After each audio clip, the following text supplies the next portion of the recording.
All right, so good evening, everyone. My name is Josh Quast. I'm a committee member of the OCP Menard Student Council. For the conference committee, I want to welcome you to our second of the three-part financial series that is leading up to our annual mid-year meeting that's being held in Tampa, Florida this year on April 29th to May 1st. Tonight, I have the pleasure of welcoming Mr. Chad Chubb, who will be presenting to us today, followed by a Q&A session with some pre-submitted questions and any live questions that you might have during this time. Just a reminder to please mute your microphones until we open it up to the end to the audience. Chad Chubb is a certified financial planner and a certified student loan professional. He founded Wealth Keel LLC in 2015 and simplify and organize the financial lives of physicians across the United States by custom crafting financial plans centered around their goals and values. He has been quoted by Medical Economics, American Medical Association, and CNBC for his work with physicians. He has been a speaker at the White Coat Investors Physician Wellness and Financial Literacy Conference in 2021 and 2022, and has been on Dr. Daly's recommended advisor list since 2016. So with that being said, we'll go ahead and turn it over to Chad. Thanks, Josh. Appreciate it. So today we will go through the very fun and exciting topic of student loans. Now, I put Finance 101 on here. We'll see how we do from a timing perspective. If you all have questions for the next 45 minutes and we only talk about student loans, I think that would still be a very good presentation today.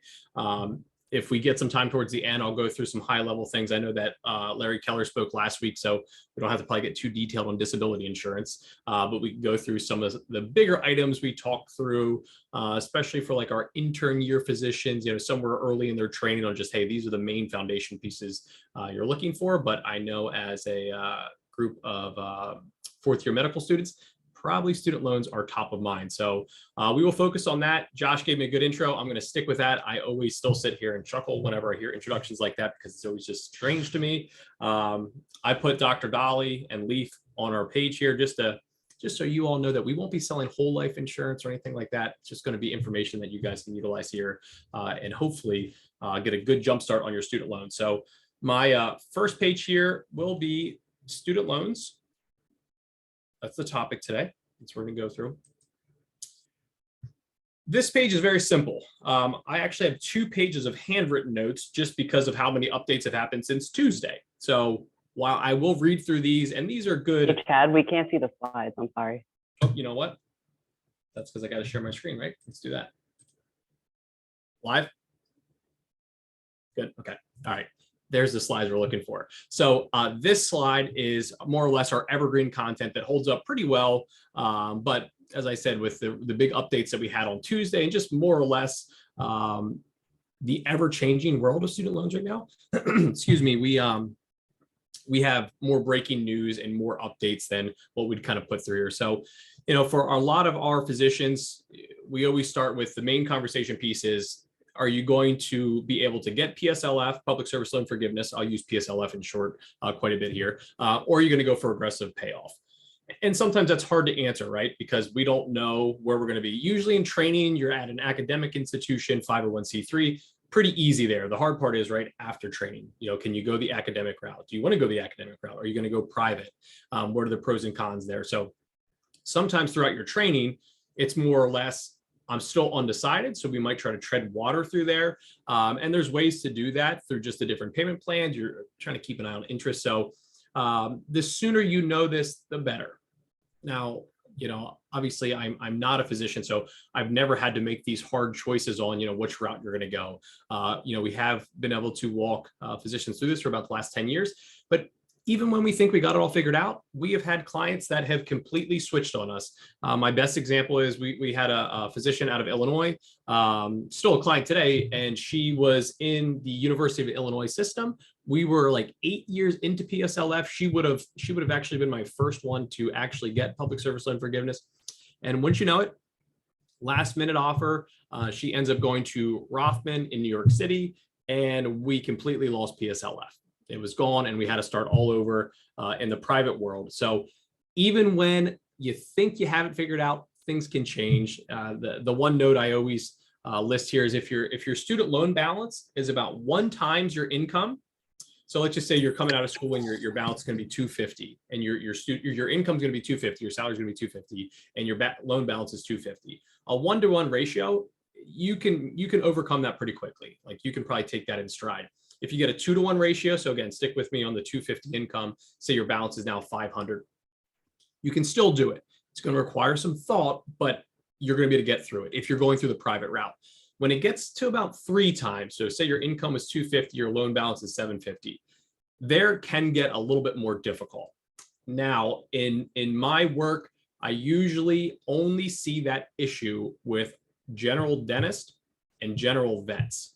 Sometimes we'll see that in the physician world, just depending on your specialty, but not nearly as often. I usually see it more in the dentist realm on the general side and also on the vet side. So again, half the battle is just knowing which one, but I also understand the human side of that where it's not that simple. In most situations, pay is going to be your better route. Pay is the payment plan that is based on 10% of your discretionary income.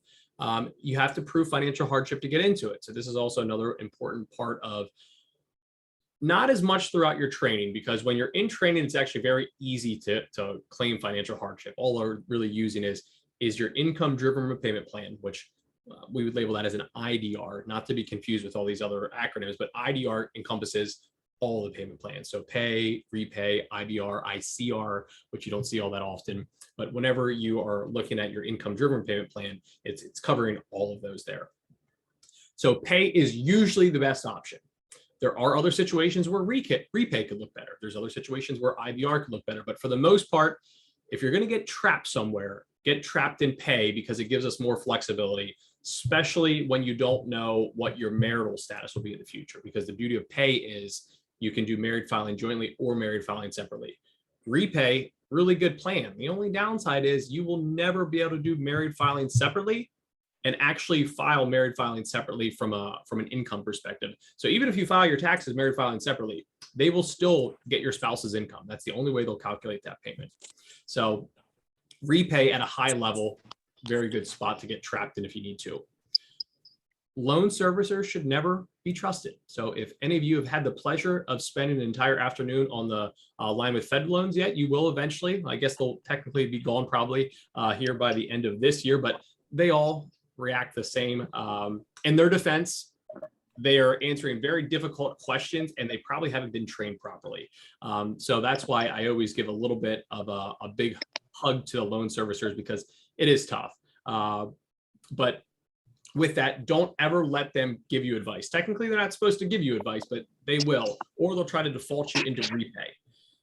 With repay being the more common payment, but also because it being 10%, it will sometimes show up as your lowest payment plan. So whether it's you or them, you will sometimes always click on that lowest payment plan. But the downsides to repay are going to be that we can't get out of that. If we get trapped in there and we can't prove financial hardship, we may never be able to get back to a pay or an IBR.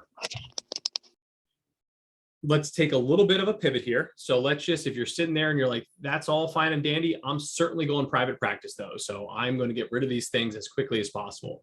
Here's a unique example where now we need to tread water. So you probably aren't going to be able to pay off aggressively while you're in training. If you can, that's fantastic. That we just don't see that often. So you're likely just going to try to limit the damage. And by limit the damage, we just mean keep an eye on your accrued interest. We're trying to limit how much accrued interest is growing while you're making these smaller payments. And then we know after your training is done and you get that nice pay increase with your attending salary, then we can be more aggressive. And this is a good example where repay is a better option. Repay has a better interest subsidy. So if you are in your training and you're somewhat undecided, repay may be a good place to park. You just got to be careful because, again, marital status in the future can be tricky with repay, but also if you don't change to pay or IBR quick enough, once you get into your attending status, and usually, not always, but for most, that's probably your second year as an attending, because that first year of an attending, you usually still get the benefit of half a year of income from training and then half an attending year. So usually that income didn't skyrocket just yet. So that's our only, we'll say, call it a yellow flag. We'll kind of wave a yellow flag there. Just be careful if you are trying to tread water, but then you ultimately end up going to PSLF, you need to keep an eye on that. Let's just say that you're going to go for private payoff though. Whenever you go private payoff, the key thing is once you refinance to a private loan, you cannot undo that. It is locked in forever. There is no get out of jail free card here. You are trapped. So whenever you make this decision, make sure that you are fully committed to it. We will sometimes tell our physicians, especially when they sign their first attending contract, why don't we just give it a year? I know we don't like the higher rate on the federal loans, but we can pay more aggressively on your federal loans. Sure, I would prefer 4% over 7%, but here's my concern. You hate this practice. You want to leave right away. And then once you know it, the big academic hospital down the street is actually a perfect match for you. We can't fix that if you went to a private loan at that point. So just always keep that in mind too. You don't have to move it right away. I know the lower interest rate on the private side is always more appealing, but give yourself some time. Make sure you like the practice. Make sure you like your group. Make sure you like the area. Make sure whatever you can make sure of it. Because once we go to the private side, we can't come back. Keep an eye on your promissory note. So promissory notes will tell you what happens if you're disabled. What happens if you have a premature death? These have come a long way. I think because we've actually had just better understanding of student loans now. So I always use like a SoFi. SoFi has very good terms in there that says, hey, if you become disabled, you don't have to make payments. If you have a premature death, as long as no one co-signed, your debt is forgiven. Where if you get into some of the other companies, like a First Republic Bank. So First Republic has extremely low rates. You can only find them in certain cities. But if you read their promissory note, it'll say, hey, if you're disabled, I'm sorry, but you still got to make payments. If you had a premature death, we're actually going to come after your estate and try to get that money. Doesn't mean they're going to get it because there might not be anything there, but always make sure you read the fine print on the promissory note. The other one, the next one here, down here, PSLF. PSLF is working.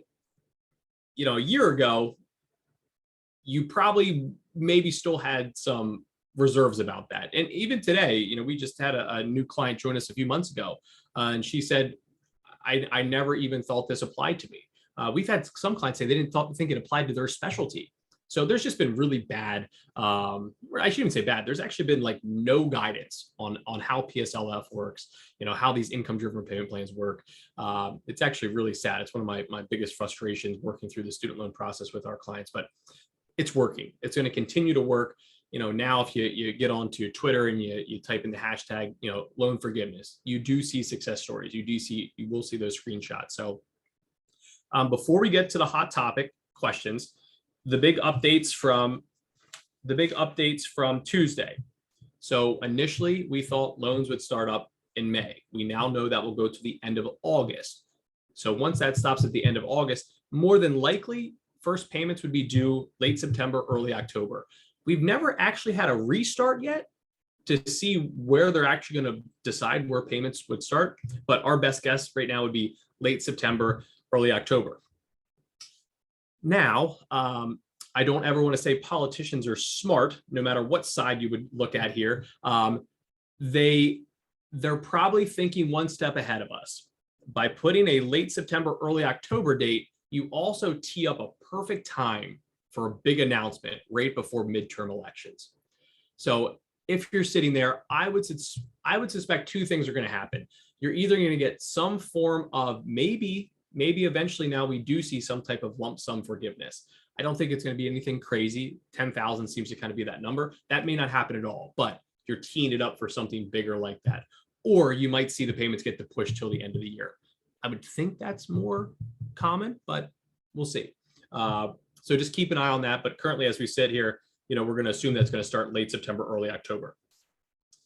As a fourth-year medical student, this is probably the most important student loan advice I can give you. If you are going for public service loan forgiveness, or you think there's a chance of you getting public service loan forgiveness, do not take the 6-month grace period when you're done with your training, with your medical school, I should say. Once you're done there, you have the chance to either accept the 6-month grace period, so you don't have to start paying, you know, it's called, you know, end of the year. You can take that 6-month grace, or you can jumpstart the clock and you can actually consolidate those. And when you consolidate them, you would start the clock immediately. Why is this important? Well, for the most part, your income is probably extremely low, if not zero, while you're in medical school. So when you actually start your payment, it's based on 0 income. So in that example, your payment's going to be based on 0, but you still get credit for those.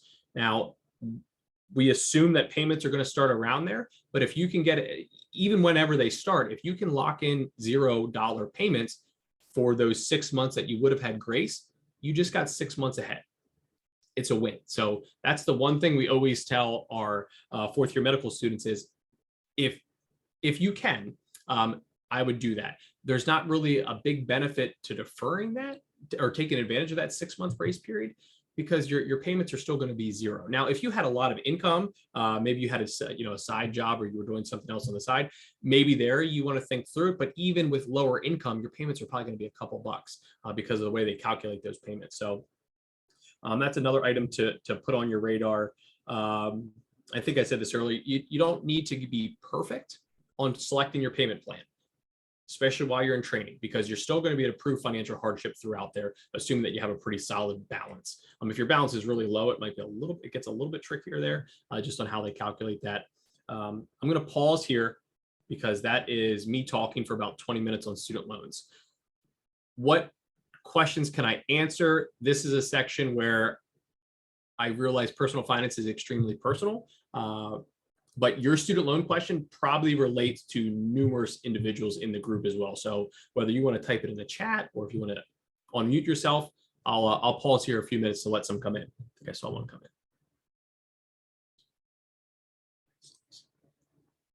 Okay, let me scoot this over to the screen. I've got a question. Can you hear me? Yep. Go ahead. All right. So I kind of missed the very first part. I joined a little late, but so I'm married. My wife is not working, does not plan to work. So if I'm already going to work for the VA for 3 years at least out of residency, so PSLF is top of the radar. Would it be wise to do the repay? I know you said something about getting stuck, but I kind of missed that part. Yeah, so if you have a spouse that is not working or had like really low income, you should still be okay on repay, because the biggest concern about repay is that you're going to have your spouse's income that's going to drive up your student loan number. So you would be okay in repay. If you end up sticking with the VA too, just know that they have their EDRP program as well, which is a pretty neat little system to almost be correlating that with your student loans on the PSLF, and then also having the VA pay off some of your loans. So I'm sure you've probably seen that in some of your research, but check out the EDRP program as well. EDRP? Yeah, that's their internal student loan forgiveness program. So we have a lot of VA physicians that they'll put a number in there. They'll say, hey, we'll give you 40 grand back, but you need to show that you paid 40 grand per year on your student loans. So in that example, you might end up paying a little bit more than what your student loan payment is, but then the VA will come back and give you all that money. And then what we're trying to do is just keep track of all your loan payments again, because let's just say there is a balance left over. You could still then qualify for PSLF for anything that they didn't cover through the EDRP program. Cool. Awesome. Thank you. Yeah, good question. One came in two. All right, let's see here. Okay.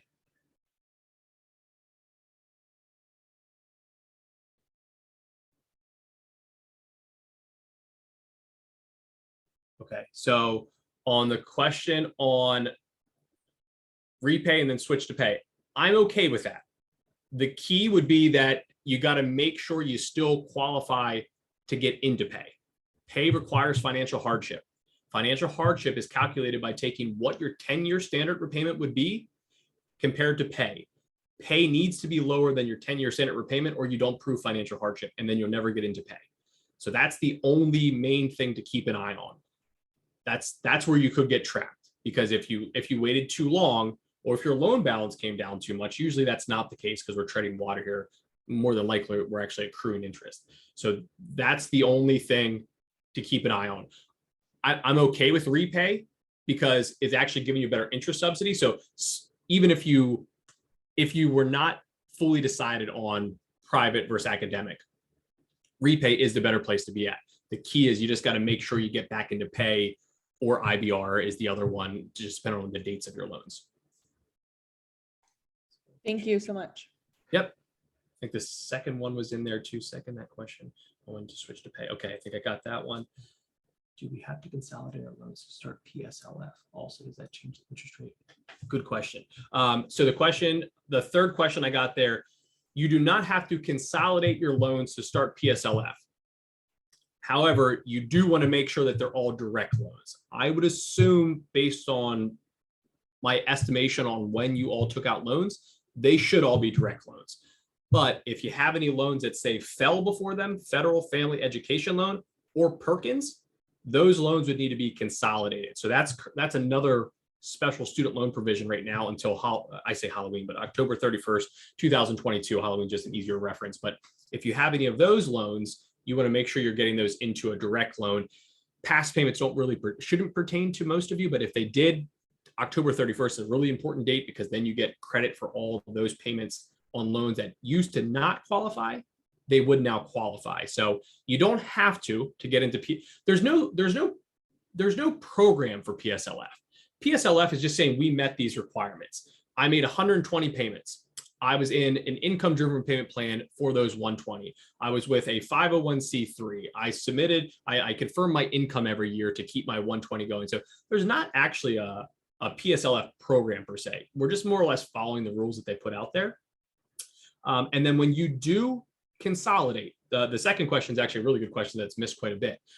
When you consolidate, more than likely your interest rates will actually go up a smidge. So depending on what the actual rate is, they will go out to a 1/8 percentage point, and they would round up. Now, again, very small number here, but technically your rates would go up a smidge if you're refinancing your federal loans. Now, if you're refinancing to federal or from federal to private, hopefully you're getting a much lower rate.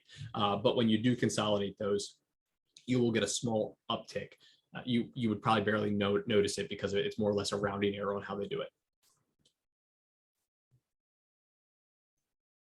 Thank you so much. Yeah, good questions. I can come back to student loans throughout. I know we'll keep some time at the end too. Any other student loan questions before we'll pivot a little bit here? I have a question. Oh, sorry. Go ahead, Felicia. No, you go. I already went. I was just wondering, will we get an email or a reminder about the annual employment recertification, or is that just something we need to plug into our calendars and make sure we do on our own? Yeah, good question. So you don't get a reminder to certify your employment, but you will always get a reminder to certify your income. So if you just want to avoid extra reminders on your calendar, every time you certify your income, certify your payments, which also brings up a good point.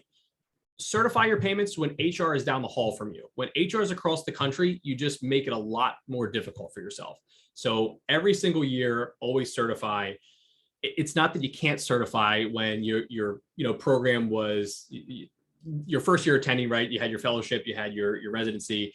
Even if you have to go that far back, you can still do it, but it's much easier when you can stop by HR and you're like, hey, I filled out the form. Can you sign it? Are you going to send it in, or am I going to send it in? Okay, you want me to send it in? All right, I'll send it in.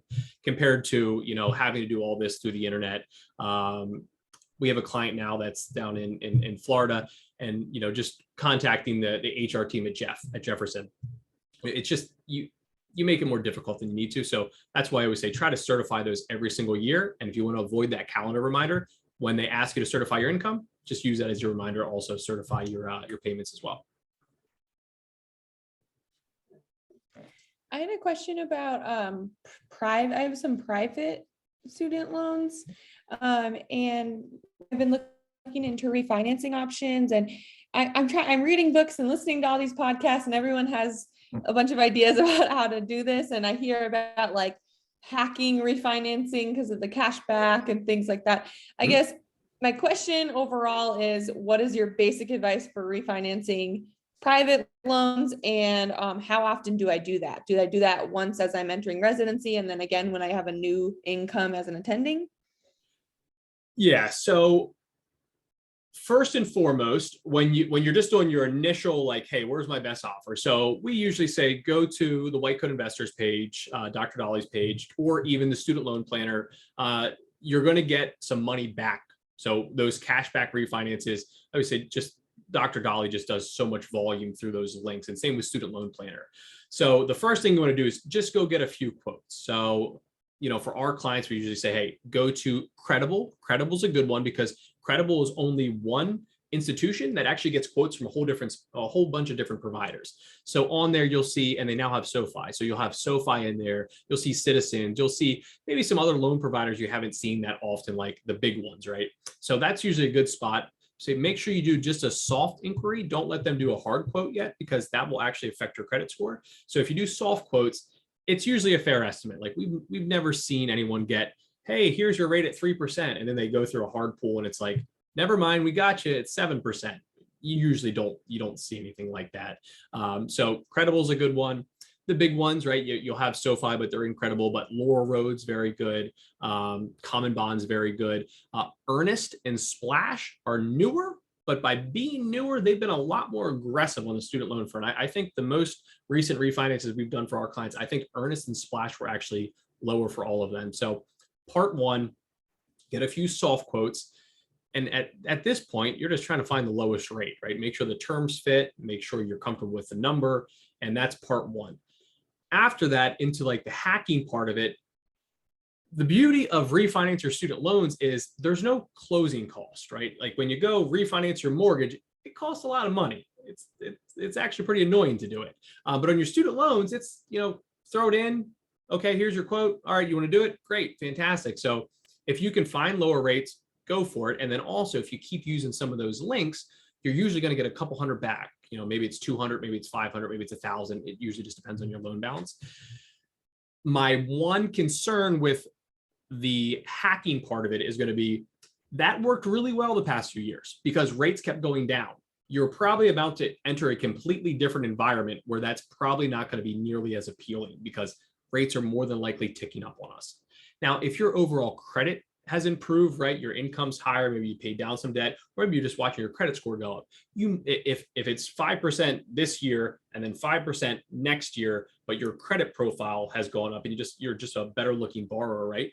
You could still get a lower rate, but let's just say you've hidden your stride, you're an attending now, for the most part, your balance sheet's strong and it's not changing too much. If rates continue to go up, you might not have that same opportunity like we've just seen, the past few years where we were having some of our clients literally refinance loans, private loans, every 3 months or 6 months. It was actually pretty wild to see it unfold and still getting like 0.5% lower and then a couple $100. So I think I got all your questions there, but did I miss anything? No, that was very helpful. Thank you so much. Good. Yep, you're welcome. I'll slow play it before I leave, but I can come back here to student loans. Any other student loan questions?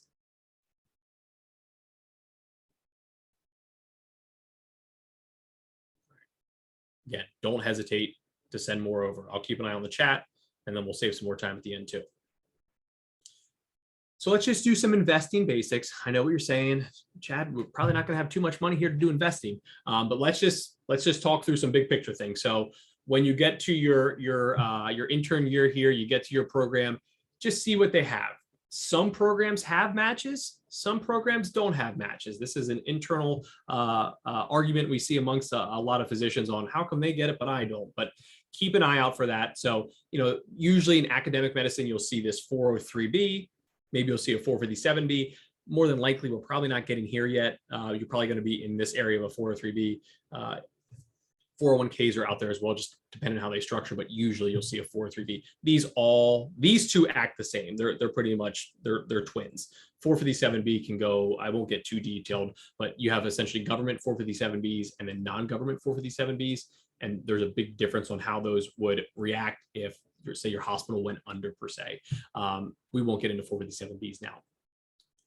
One unique thing is, if you're going for public service loan forgiveness, anytime you put money into a 403B or even your HSA or an FSA, depending on your situation, you lower your adjusted gross income. So remember, when they calculate those payments, it's all based on your AGI, your adjusted gross income. So anything you're doing to lower that number, you will lower your student loan payment. So that's one thing to keep in mind. It's somewhat of a unique conversation because I would make the argument you're in your lowest tax bracket for in your training years, probably for the rest of your life. So in that example, the Roth should actually be a lot more appealing. So it just depends on what the goals are there. And if you put $200 per month into your 403b, it's not going to drastically lower your student loan payment, but it will have an effect on it. So it's a conversation we go back and forth on sometimes, just depending on what the goals are. Would you pivot to maybe paying them off more aggressively at some point in the future? But at a minimum, we would then look to even start to do backdoor Roth IRAs. I realize that in your training years, your income is drastically underdone for the amount of work that you're doing. So I realize when I put this list on here, we're not gonna be like, sure, I'll max out my 403b, backdoor Roth IRA, no problem. Just more or less want to put some things on your radar. So Roth IRAs are fantastic. When your income goes above a certain threshold, just say when you're an attending, you have to do what's called a backdoor Roth IRA. There is no such thing as a backdoor Roth IRA. It's just the process of moving it from an IRA to a Roth IRA.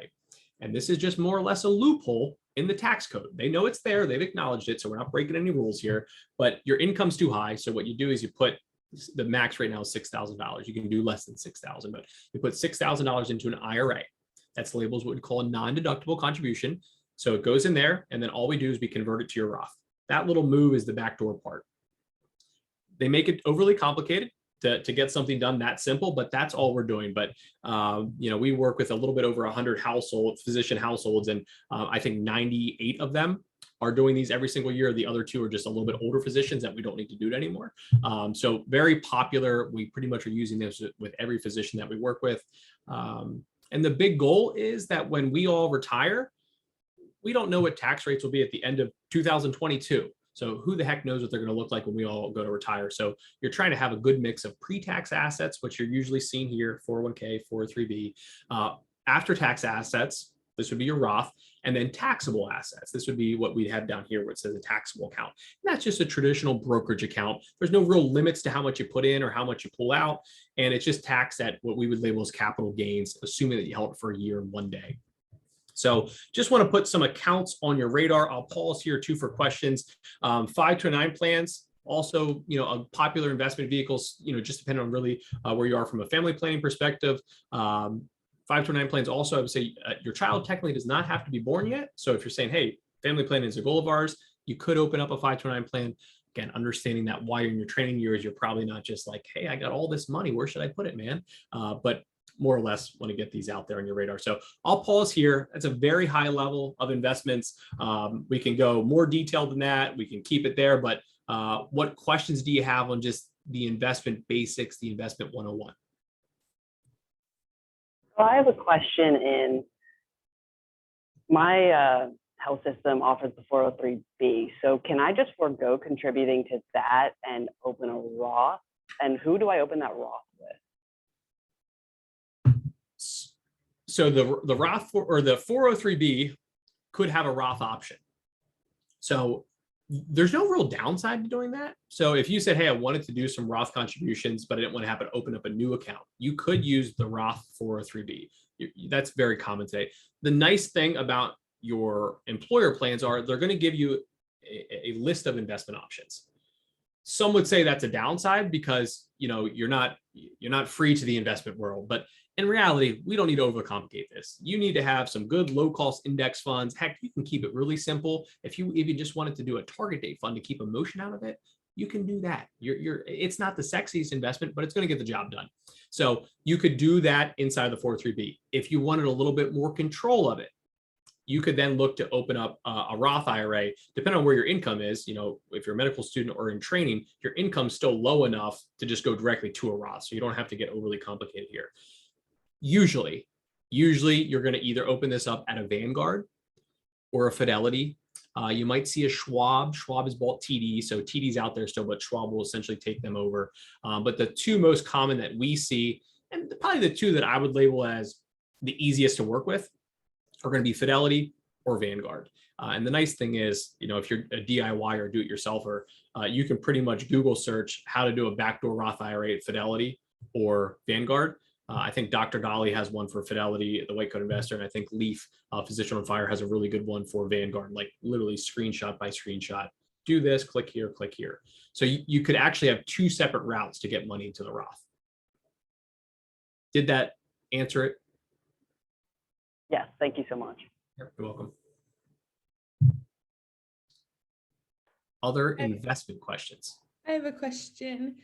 Could you summarize kind of, I guess I'm trying to think of like prioritizing these. Could you summarize for somebody, a medical student entering residency, let's say doesn't have any of these accounts open, kind of in your head, like what would you recommend in a perfect world? How would I prioritize? Do I want to go for the Roth right away? Do I want to put a little bit in everything? Kind of what's that perfect world of basic investing for a new resident? Yeah, fantastic. I love that one. That's a great question. So first thing I would do is see if your employer plan offers a match. If the employer plan offers a match, it's literally free money. If you would ever say no to free money, I'd be very upset with you. So they might have a match that says, hey, if you put in 2% of your salary, we'll give you 2%. If you put in 3%, we'll give you 3%. If you put 5%, we'll match every dollar up to 2.5% of that, or up to 50% of that. So it'd be like a 2.5 match. We'll think of some weird terminology that you're sitting there, you're like, I actually don't know how this works. But if they offer a match, I would certainly start here. Outside of that, I would then pivot back to the Roth, because the value of the Roth is going to be very, very important in the long road. So if they don't have any match and you just said, hey, I feel like I got an extra $100 a month, $150 a month, maybe it's $50 a month, maybe it's 25, I would then start to lean towards this Roth IRA. You do not, unless you've already had this open, maybe your parents opened you up like an UTMA or an UGMA account when you were a child, I would not overcomplicate your life. You do not need to get there yet. Even when we're working with our attendings, we pretty much are first going, max out your 401k, 403b, maybe you have both, maybe you have a 403b and a 437b, max out our Roth IRA. Okay, did we do all that? All right, then we're going to look to this taxable account. But this one should be really low on your radar. And even here on the 529 plans, even depending on your family planning goals, or if you would already have children, this is one where we usually say we want to make sure your financial plan is strong before we worry about our kids. In the idea of that, come retirement time, we can't take out loans. We can't go to the bank and say, hey, can I get a loan out for retirement? But our kids can take out loans for college. Unfortunately, all of us know that we can certainly take out loans for college. We found that out the hard way. So I would say check to see if your employer has a match. If they do, I would try to get that full match, because that's literally free money. And then after that, or before that, if they don't have a match, I'd be looking towards this Roth IRA.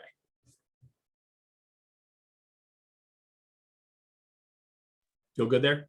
Thank you so much. Yeah, and I just put another one. Is a 529 a taxable investment? So it varies by state. So I'll use Pennsylvania as an example. Pennsylvania, I can use any state's 529 plan, and we get a tax deduction from a state perspective. So Pennsylvania's income taxes is 3.07. So it's not a huge deduction, but it's still worth it. While it's in there, you get it's tax deferred. You're not getting tax bills while it's in there. And when you pull it out, long as you utilize it for qualified education expenses, it's completely tax-free. So if your state does not have a benefit to it, a tax deduction, you could be essentially, it's taxable money that's going in there. It's money that's already been taxed, and you don't get any other type of deduction. But while it's in there, it's still tax deferred. And then when you pull it out, so you use it for qualified education expenses, completely tax-free.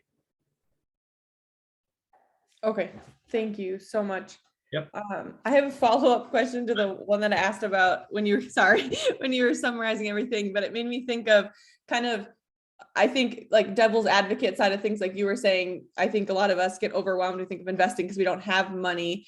What would you say to that? I mean, is there a benefit of just like starting to create a habit, even if it's like not that much money, even if you're investing like $20 or whatever? I guess I'm just thinking, is there a benefit of kind of just doing very, very little to get in the habit of investing? Yeah, two things. First, the habit part.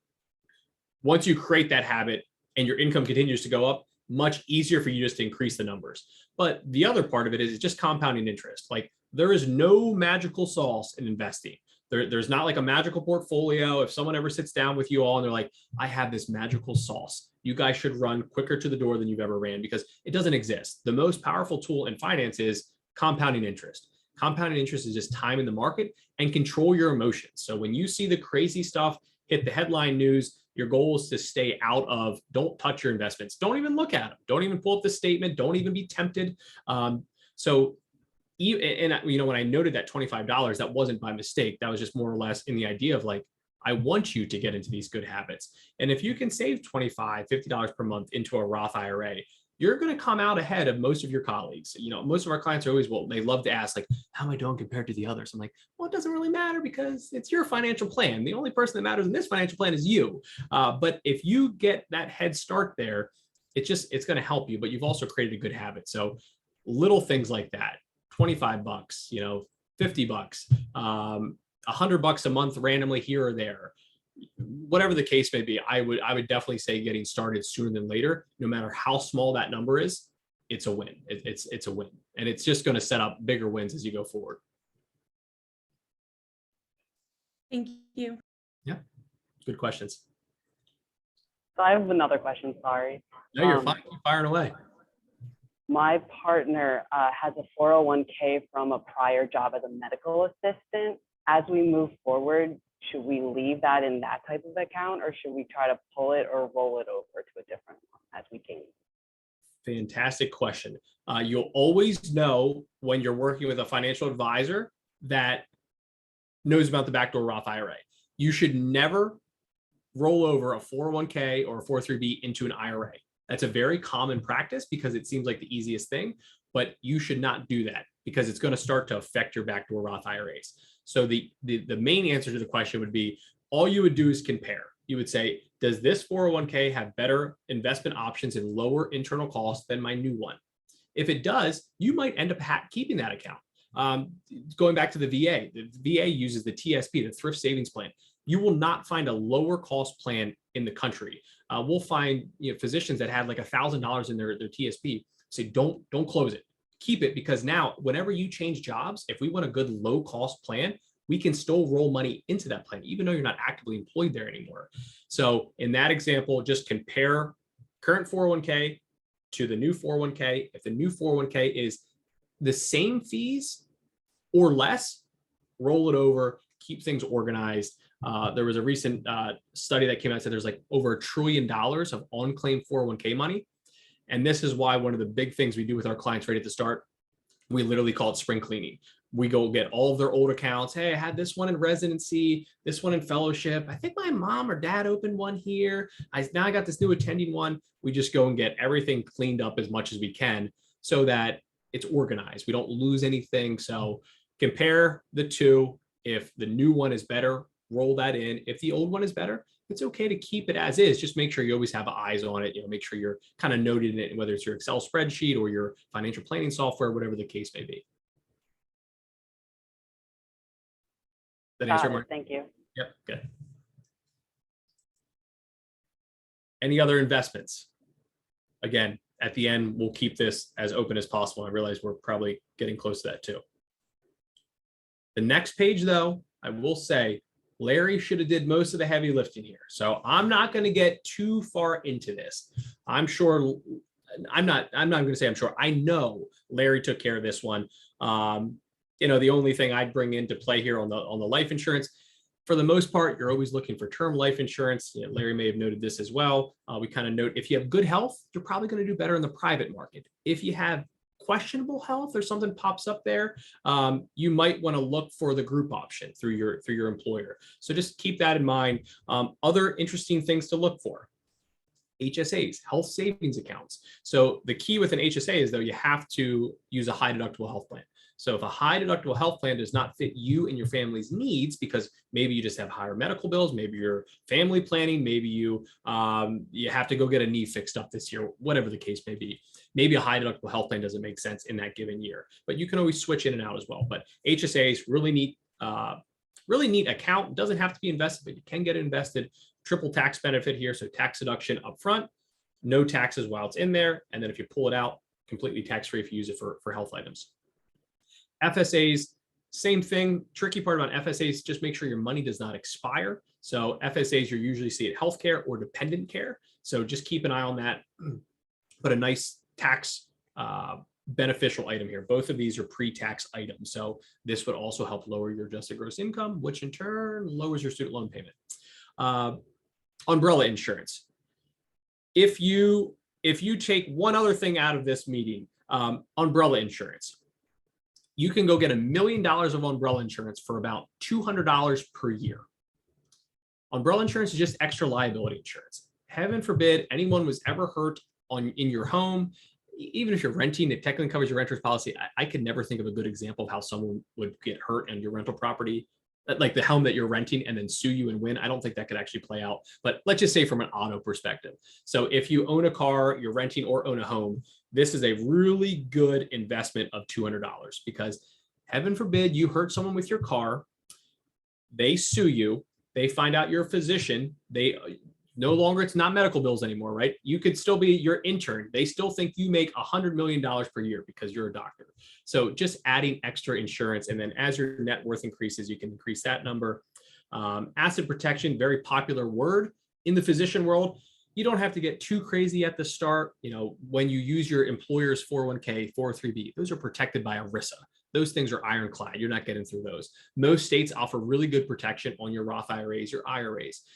The account that can sometimes get tricky is your taxable account. So as your net worth grows, keep an eye on that.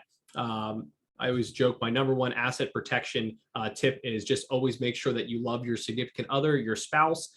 That's probably your best asset protection I could ever provide to you. So keep those date nights going. And then besides that, let me see here. I think it's just, this is my note card. I actually think I wrote this for like my first presentation at Jefferson like 8 years ago, but avoid flashy investments. Boring and average is fine. Just have good habits. You likely don't need permanent life insurance. So if any of you read The White Coat Investor, I'm probably already preaching to my group here. Disability insurance, we'll plug in Larry again. Your biggest asset is the ability to wake up and go to work. So just always remember that disability is important. Buy an umbrella policy, as it's currently raining and storming in Philadelphia, but an umbrella policy, not an umbrella here. Asset protection is key. So qualified assets, joint accounts. There's only 18 states that allow this account called tenants by the entirety. That is free asset protection on a taxable account. The problem is it's only available in 18 states. Going back to what we look at, 401k, 403b, fill up those buckets. Now in your training years, if they have a match start here, go to your backdoor Roth, or again, in training, you probably don't have to do the extra step yet. So just your Roth IRA, and then you would get to the taxable account. For most of you, I don't think you have to stress about this just yet. Love thyself, love your family, take breaks, avoid burnout. You do all that, all the hard work in your financial plan, you'll actually be able to enjoy that hard work. So I usually joke with our clients when they first join us, we will actually force them to have a vacation budget, because I force them to go on trips and get away from medicine whenever they can. And then just some other resources here. So I will pause this now. I know we have 10 minutes. If it would go over, if anyone wants to stay and ask more questions, I'm here. So with that, thank you all for giving me some time to chat through these things. What questions do you have? We can go through anything, student loans. If there's a topic I missed, keep it finance related. Outside of that realm, I'll probably have trouble. But anything I missed that you want to even ask a question, please don't hesitate. I'll keep an eye on the chat here as well. So I have a question about the HSA. I remember, I think that Dr. Dolly said that they don't have to be current health costs. Like you can save your receipts for and then pull that money out later if you want to pay for the health costs up front and then take it out. Yep. Is that true? Yeah, you said it perfectly. So usually I'll say like scan in your big receipts. Like I wouldn't, the $4 NyQuil for the common cold or whatever the case may be there. Probably not the receipts you want to save, but if you paid a large bill out of pocket, you paid, your co-pays and things of that nature, I would keep a file of those, because in a bind, now in 10 years, I've never had anyone do this, but it does work, but you could always show those receipts. Even if it was for medical costs 10 years ago, you could still pull that out of your HSA. You had to show that it was used for those expenses, even though they're 10 years ago, and be able to pull that money out of your HSA. So that is 100% legitimate. So it might drive you crazy tracking all those receipts, but you can do that if you're okay tracking those receipts.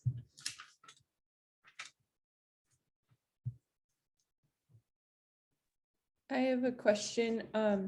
This is the first time I've ever even heard about the umbrella policy, exposing my lack of knowledge here.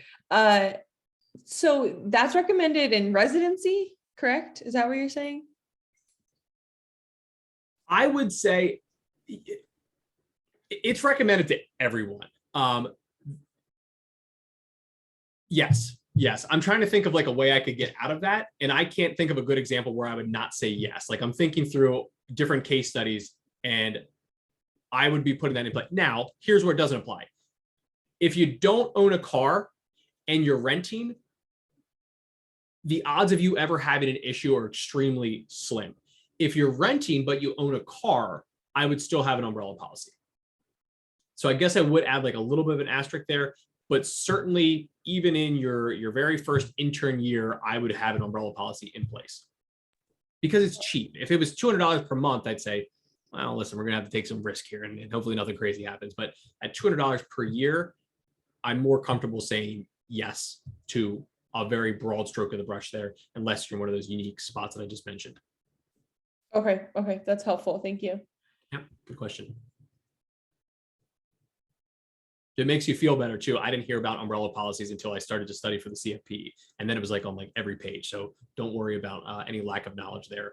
That's not a very common thing that we see even later in our CFP studies. Thank you. I have another question about going back to the Roth. Can I open a Roth now as long as I'm like within the year that I'm going to start making money, or do I have to wait till my first paycheck? Yeah, so if you're going to earn income in 2022, you're good to go. It's all based on your year-end numbers. So even if you haven't had a paycheck come in yet, but you had money set aside, you could go fund your Roth IRA tomorrow. Okay, thank you. That's a good question.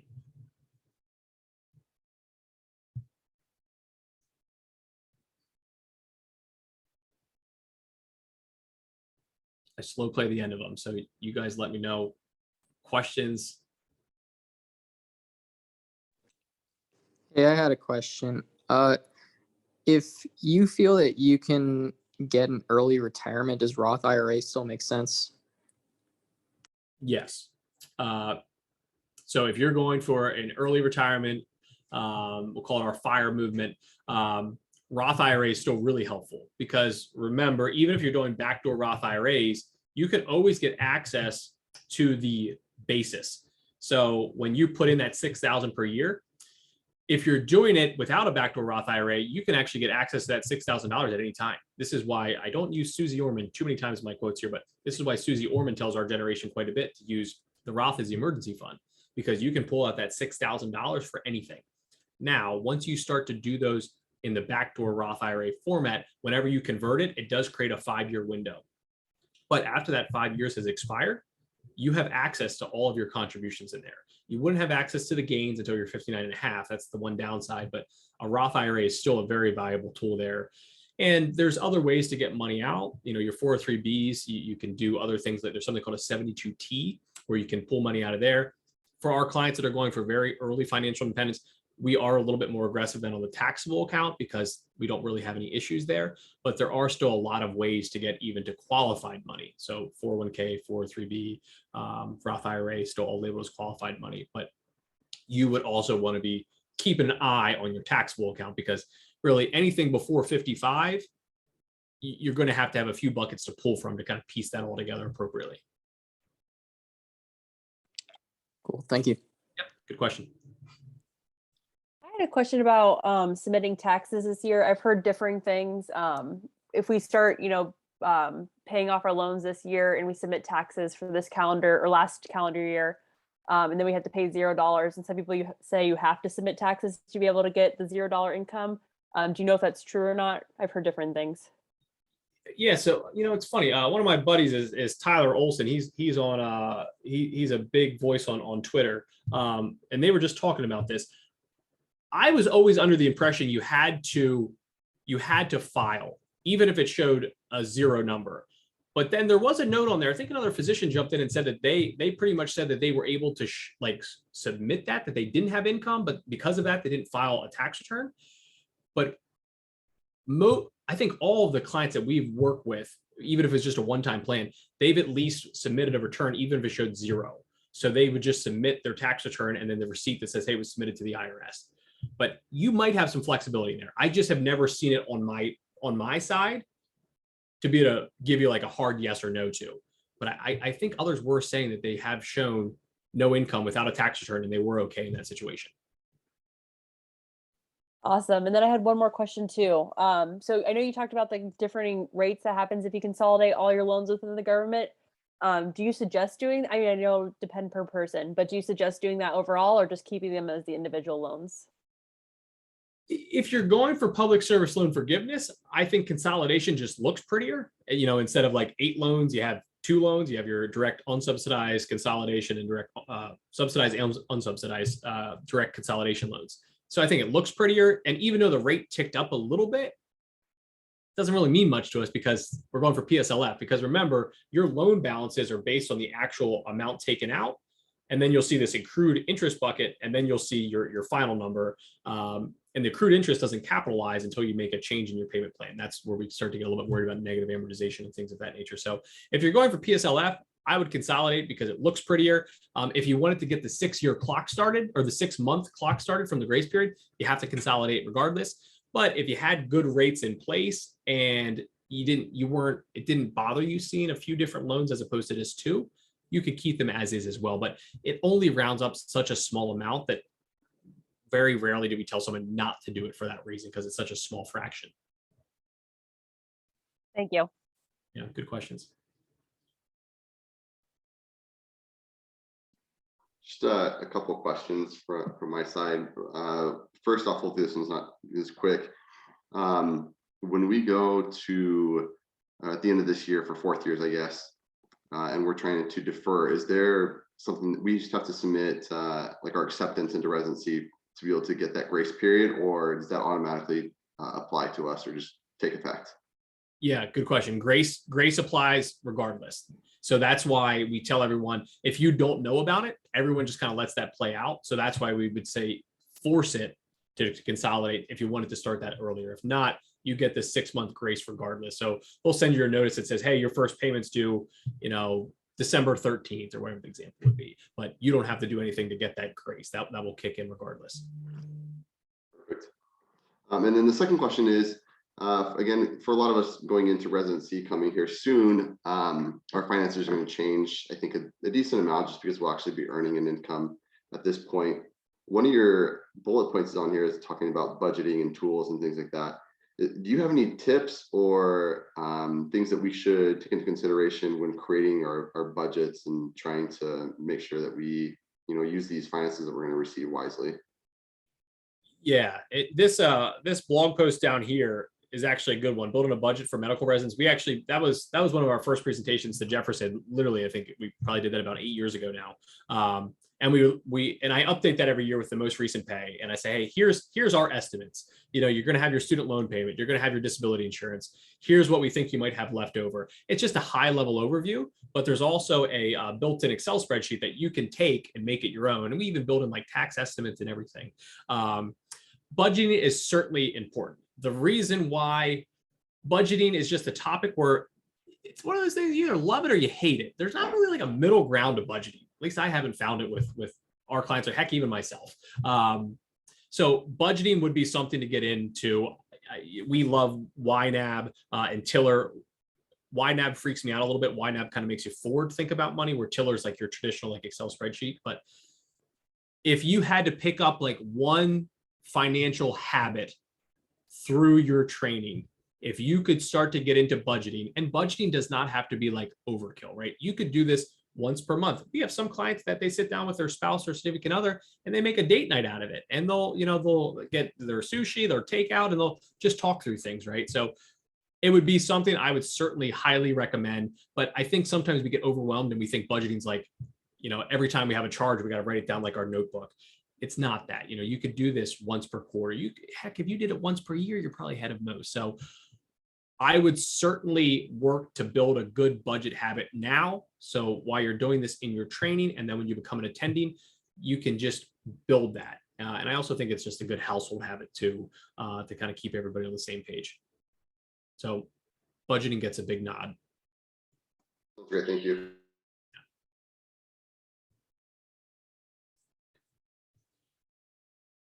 No, we're over here.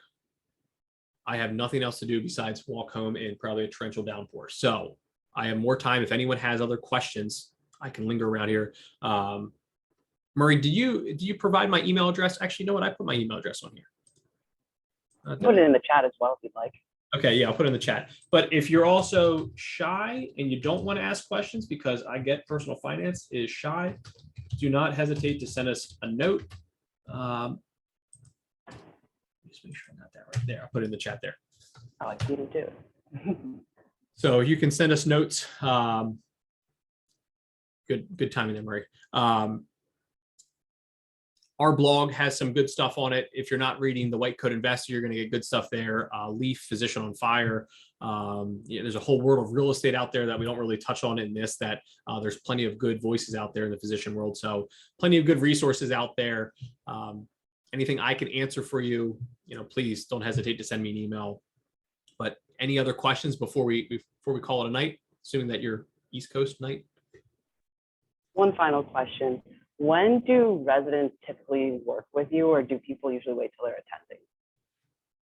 So we tell most residents that we are happy to build a one-time financial plan. We don't think it's complicated enough for ongoing financial planning until you become an attendee in like 98% of circumstances. We just had a recent call where she was in training, but she created a doula service before she ever did any of this. And the doula service is making some serious money on the side too. So there are situations outside of that, but for the most part in training, we say, hey, we'll build a one-time plan for you. And that should get you the whole way through your training. But for the most part, it's not overly complicated. So there's times where we'll say, hey, contact the student loan planner, Travis Hornsby, or even the student loan service through White Coat Investor, contact Larry, right? Get a good disability policy in place. Get your student loans in good order. Outside of that, open up a simple Roth IRA at Vanguard, use a target date fund. So even when we have those icebreaker calls with clients, we'll sit there and tell them like, listen, you're more than welcome to work with us. I don't think you're going to get the full value out of this yet because it's just not complicated enough. But certainly when you become attending, there's a lot more moving parts. And not to say there's not a lot of moving parts now. It's just from a value perspective, we could probably give you most of, if you do this for like the next 3, 4, 5 years, you should be in a really good spot by the time we meet again in your attendinghood. Got it. Thank you so much. Yeah. Anything else? I'm slow playing it here because I just don't want to walk home in the rain. I have one kind of silly question. So if I'm going to do the repay or pay plan, and I'm not sure that I'll qualify for PSLF after 10 years, if I contribute, am I able to contribute more than like what they ask for every payment period? Or if I'm sticking with one of those repayment plans, I'm stuck to the number that they give me per month? You could pay more. This is actually a good student loan update with the most recent set of updates a few months ago. But before, they'd put you in pay to head status, which was super annoying because anyone that wanted to do what you're referring to, and then let's just say you wanted PSLF, you weren't getting tallies for those payments because it was saying you were in pay to head status. Now that doesn't pertain anymore. Every time you're making a payment, whether it's the number listed or a higher number, you still get credit for those payments. So, and that's usually one where we'll say, at a minimum, try to cover your interest. Don't let any interest accrue if that's the way that you're thinking. If you want to pay more on the principal, fantastic, get ahead of it. But you do have more flexibility there than we did, just about a year and a half ago. That was actually always this issue. Or if like an employer would give you a lump sum and you had applied to your loans, it would then put you in this ugly pay to head status. So even if you were still going for PSLF, you weren't getting your actual tallies for it. And this is one of the ones they're fixing now with the most recent updates. But that was always this very annoying aspect of student loans when they put you in pay to head status. Oh, good to know. Thank you. Yeah, good question. Well, Chad, we want to just formally thank you again for doing this for us. I think it was a super helpful event and a very great presentation. I think everyone is very grateful for your time, and so thank you so much for that. I appreciate the time. Thank you guys for letting me chat here for a while. I enjoyed the questions, very interactive, which is much more fun than me talking for an hour here. So this was a lot of fun. So I very much appreciate it. Well, I think we have your email. If there's not any other questions, then we will adjourn for the night. Sounds good. Have a great night, everybody. Thanks again. I appreciate it. Awesome. Thank you so much.